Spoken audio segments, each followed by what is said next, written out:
दोस्तों, मेरा नाम राशिद ज़हीर है, आप जानते हैं, और आप देख रहे हैं हमारा 4 PM। मैं आपको अखिलेश यादव की खबर दिखाना चाहता हूं। ट्वीट किया एक वीडियो, उस वीडियो में संकल्प पत्र तो आया है, आपको मालूम है, मैंने खबर भी बनाई है। एक नेताजी की फ़ोटो लगा दी है, बल्कि वीडियो लगा दी है। उसने कहा सरकार तो 272 पे बन जाती है, लेकिन संविधान बदलना हो तो ज़रा 2/3 मामला चाहिए। लगातार बातें चल रही। हालांकि वहाँ बता रहे हैं कि वो कहा है उन्होंने, भारतीय जनता पार्टी के आला नेताओं ने, संविधान को नहीं छेड़ेंगे। बड़ी मेहरबानी, बड़ा एहसान। अरे ये इल्ज़ाम लगना ही मौत के बराबर था भाई कि आप संविधान के दुश्मन हो, लेकिन आपके नेता तो नहीं बाज आ रहे, बता रहे हैं बराबर। तो ये पहले वीडियो देख लो आप, फिर मैं अखिलेश यादव की बात पर आता हूँ। उन्होंने क्या कहा, देखें वीडियो। इसके लिए कई नियम बदलने होंगे, संविधान में संशोधन करना होगा और बहुत सारे काम करने।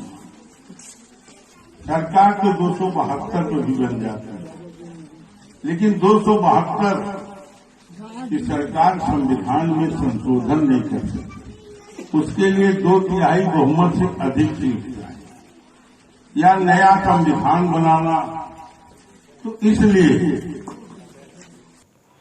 देख लिया वीडियो आपने। अखिलेश यादव जी ने ट्वीट किया, लिखा कि पीडीए भाजपा को मिलकर हराएगा, पिछड़ा, दलित, अल्पसंख्यक। क्योंकि भाजपा पिछड़े, दलितों, अल्पसंख्यकों को मिले आरक्षण को नया संविधान बनाकर खत्म करना चाहती है। भाजपा जनता की सेवा या कल्याण के लिए नहीं, बल्कि बाबा साहब भीमराव अंबेडकर जी द्वारा बनाए गए संविधान को बदलने के लिए जीतना चाहती है।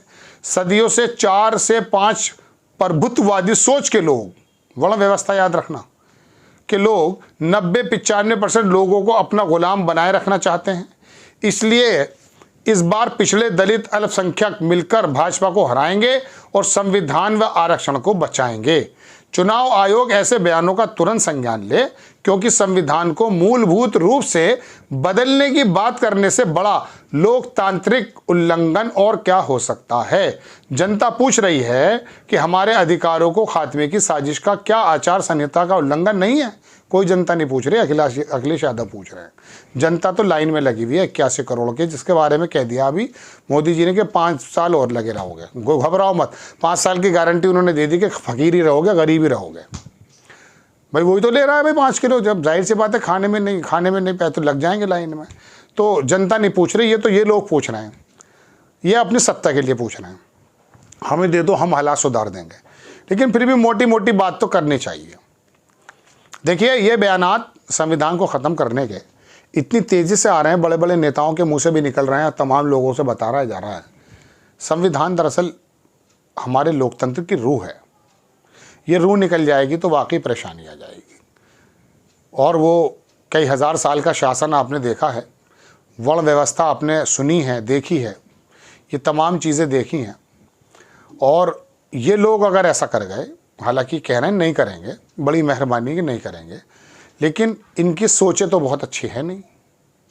ये बात बता रहे हैं अखिलेश यादव। अब इन्होंने कहा, जनाब अखिलेश यादव की एक बात मुझे याद आई कि जनाब वो कह रहे हैं कि भाजपा को हराएंगे मिल करके, और मूलभूत जो ढांचा है उसके बारे में बात कर रहे हैं। तो ये जो तमाम बातें हैं, ये बेसिकली अखिलेश यादव की नहीं, ये आपकी और मेरी बात है। अगर ये बात सच है कि आने वाले वक्त में, कह भी रहे हैं वो कि बड़े बड़े फैसले होंगे, डरा क्यों रहे हो? 8 नवंबर 2016 को आए थे और ताली बजा बजा करके जो कहा, पैसा नहीं है घर में, शादी है। वाह, शादी तो थी, अभी तो पैसा नहीं था भाई। अंबानी की शादी पे 2 शब्द नहीं बोले गए आपसे, हैं? जब बॉलीवुड के सितारों को बना दिया वेटर उसने, कई लाख, कितना पैसा मुझे तो मालूम ही नहीं, तो इस पर नहीं बोले। गरीब की शादी पर मजाक उड़ा रहे थे। लेकिन हैरत की बात यह है कि धर्म की अफीम जो पिलाई, कई सौ आदमी मर भी गए लाइन में लग के। नोटबंदी को कहता रहा, अरे क्या बात, ज़बरदस्त मास्टर स्ट्रोक मारा है। मैं गुजरात के सूरत में था कुछ साल पहले, जब नोटबंदी हुई थी गालिबन। उसके बाद मैंने कहा, आज 5, एक होटल का मालिक था, मैंने कहा 5 फ़ायदे बता दो नोटबंदी के। बहुत बातें बनाई उस गुजराती ने, 5 फ़ायदे नहीं बताए। एक फ़ायदा बताया उसने, कश्मीर में आतंकवाद रुक गया। मैंने कहा हाँ यार ये बात तो ठीक है, लेकिन इसमें नोटबंदी का क्या ताल्लुक है? बोले पैसा जाता था वहाँ, नकली नोट ये वो सब। मैंने कहा लेकिन जब वो नोटबंदी हुई थी कुछ टाइम बाद ही नकली नोट मिल गए थे वहाँ से 2-2 हज़ार के। 2000 का नोट ज़माने तक चलाते रहे 2016 से लेके अब तक, अभी बंद हुआ है वो 10 साल। भारतीय जनता पार्टी के पूरे देश में कार्यालय बन गए, ज़बरदस्त हाईटेक। फ़ायदा कुछ नहीं पता चल पाया। मनमोहन सिंह साहब ने कहा कि ये तो बड़ा ख़तरनाक वार है। देखिए अमेरिका तक और जर्मनी और पेरिस और फ्रांस की बात मैं आपसे करूं, कैशलेस इकोनॉमी वहाँ की भी नहीं है और हो भी नहीं सकती। कंप्यूटर आया तो अंडमान निकोबार में भी आया, वहाँ पर भी आया चार्ड में, अफ्रीकी मुल्क, अमेरिका में भी आया, भारत में भी आया। मोबाइल आया तो पाकिस्तान में भी आया, बांग्लादेश में भी आया, श्रीलंका, भूटान, बर्मा में भी आया और हमारे यहाँ भी आ गया। तो ये डिजिटल वहाँ भी हो रहा है, हमारे यहाँ भी हो रहा है। तो इसमें हमारा कौन सा कमाल है भाई? व्हाट्सएप तो आप भी इस्तेमाल कर रहे हैं, हम भी कर रहे हैं, चाइना में उनका अपना कुछ और है। तो इसमें कौन सा डिजिटल और बता दिया कि कैशलेस और कैशलेस। अरे मंडियों में आज भी भाई कैश पे काम होता है भाई, ज़रूरी है। 50% से ज़्यादा कैशलेस हुआ नहीं है अमेरिका और जर्मनी। आप कह रहे हो कैशलेस कर देंगे, अच्छी बात है कैशलेस हो जाए, लेकिन आप एक बात तो बताइए, आप ये डिजिटल करने के बाद जो आप श्रेय ले रहे हैं, आपके भारत में, मेरे दोस्तों में आपसे मुखातिब हूँ, कोई एक कंपनी का नाम बताओ कि ये एप्पल भारत का है, ये सैमसंग भारत का, हुआई भारत का है, अरे वन प्लस भारत का है, सैमसंग भारत का है। नहीं साहब मैन्युफैक्चरिंग में हमने कमाल कर दिया। अरे भैया वो तो आउटसोर्सिंग पहले भी चल रही थी, बराक ओबामा ने बंद कर दी थी। वहीं पर बैठे हुए दिल्ली में बैठा हुआ बंदा एक्सेंट बदल देता था, वहीं साबुन बेच रहा था फ़ोन पर, अमेरिका की कंपनी का साबुन अमेरिका के ग्राहक को बेच रहा था, अमेरिकन बन के। मजदूर थे वहाँ, कम पैसों में काम हो रहा था, बराक ओबामा ने ख़त्म किया था वो। मेडिकल ट्रांसक्रिप्शन आया था, वो आपको याद होगा। चलिए खैर, तो मैं कहना ये चाहता हूँ, एक मोबाइल भी बने थे, लावा, माइक्रोमैक्स, 1-2 और थे, वो भी कराने लगे थे। कार्बन भी था एक शायद, वो छोटे छोटे टूर्नामेंट करा रहे थे हमारे यहाँ जो हो रहे थे ना, क्रिकेट के टूर्नामेंट। सन 87 में जब वर्ल्ड कप हुआ तो उसका नाम मालूम है क्या था? Reliance world cup. तो रिलायंस, ये जो स्पॉन्सर होते हैं अपना नाम दे देते हैं।